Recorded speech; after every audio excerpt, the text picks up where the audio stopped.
লেখা নবীর নাম। নবী রহমতে আলম নূরে মুজাসসম, রহমতে আলম নূরে মুজাসসম। সাহাবীরা আতর বানায় ওই নবীজির ঘাম, সাহাবীরা আতর বানায় ওই নবীজির ঘাম।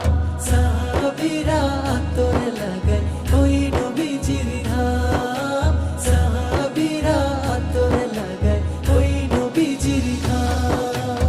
ওস্তনে হান্নানা একটা খেজুর গাছের নাম, যাকে ধরে খুতবা দিতেন রাসূল।